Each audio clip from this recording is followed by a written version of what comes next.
dear friends, in popular culture, dito sa ating bansa, influence siguro ito ng American culture na rin. Nauuso na yung mga trick or treat, or even the TV programs that we watch on TV during November 1 and November 2 or the days prior or after are always oriented towards fear. Takot, di ba? Mga horror films. Siguro ang iba sa inyo, nakaset na mamaya manood ng horror film sa Netflix. So, it's all about fear. Seemingly, what we remember is a fear, an advent of fear. So, you see children, when they go for trick or treats, they would wear costumes depicting monsters or vampires, etc., etc. Things that we fear, beings that we fear. But actually, the celebration of, contrary to that, the celebration of All Saints' Day is not about fear. Rather, it is all about a celebration of courage. So, hindi pala takot yung pinaalala ng November 1 sa atin, yung All Saints' Day. Kasi yung pinaalala sa atin, courage. Remember, in the words of Jesus today from our gospel reading, when he made these words of the Beatitudes, when he taught his disciples, apostles, on the tenets of the Beatitudes, he was teaching them what it takes, what courage it takes to embrace the kingdom of God. That those who take courage will truly be blessed by God. And that is how we look at the saints today, how we go back into who the saints are. Na pinaalala sa atin yung tapang, hindi yung takot, kundi yung tapang ng mga santo na nagpatunay sa kanilang pananampalataya. Saints who proved, lived, and stood by their faith despite persecutions, despite the rejection even of their own people, their own family. Saints who stuck to their faith even if it was difficult. Naalala ko po, nung ako po ay missionary, I worked 7 years sa Netherlands. When I was there, during the November months, wala po silang tradisyon ng trick or treat, o yung pupunta yung mga bata, naka-costume ng nakakatakot. Wala silang ganong tradition. Instead, what they had was the tradition of Saint Martin.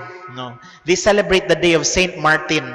And in the story of Saint Martin's life, he was a soldier, and they would wear red capes red or violet capes, itong mga bata. And kasi according to the story, Saint Martin wore a red cape, and when he saw a poor man, he removed his cape and gave it to the poor man. So ang ginagawa ng mga bata, instead na trick or treat ng mga monster o mga zombie o yung mga damit, ang ginagawa nila, they wear a cape, the same cape, to remember Saint Martin. And they move around asking for candies from houses, parang trick or treat.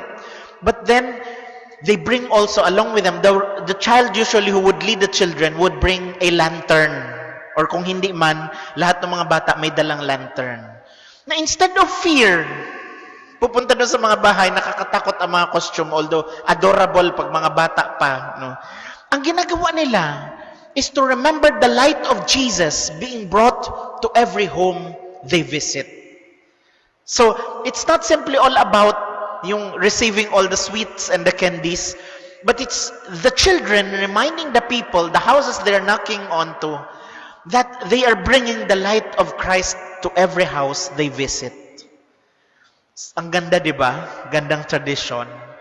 Remembering not the fear, but rather the light and the courage of these saints who are given to us today as exemplars of faith, conviction, and commitment. Na ito rin yung tawag natin. That we are also called by the Lord. Because the Beatitudes that we heard today is also a standard of discipleship. The kind of discipleship that God expects of us. We are children of God, according to John in our second reading today. And as children of God, we are called into this relationship into this relationship with the Lord. Never to fear. No. In loving the Lord, because God never fails to love us. Yan po yung unang message sa atin ngayon. Pangalawa po, dear sisters and brothers, nakakalimutan natin madalas, no, na sa ating pananampalataya, kung yung una yung ang kalaban natin, takot, courage over fear, ito namang pangalawa po ay yung hamon sa atin na the destiny of every Christian, your destiny, your fate as a Christian is always the fate of the saints. Meaning, each of us, lahat tayo, ang tawag sa atin ay maging mga santo. Hindi po ibig sabihin na pag santo ka, no? Na pag santo ka, ay palaging pag naglalakad ka sa lahat ng lalakaran mo dyan sa sidewalk, ng Kamuning o kaya ng Ibardolasa, o pagpunta mo sa bahay mo, ay maglalakad ka na kaganong ka. Tapos parang may background music na nagbubukas ang langit. Hindi po. Because what are saints? Saints are not perfect people. Hindi ito yung mga hindi mabahira ng kung ano-ano man. Hindi. Saints were not perfect people. Rather, what made saints, even in their imperfections, sabi nga nila noon, diba? The greatest of saints are also the greatest sinners. Pero what made them saints was this. Despite the many times that they fell on their knees, that they fell in their commitment to love the Lord, they were never afraid to humble themselves, to stand once again, and choose Jesus at the end of the day. Ito po ang hamon sa atin, na despite the many mistakes, the many errors, weaknesses, shortcomings that we have as persons, that at the end of the day, we're still there to humbly choose Jesus.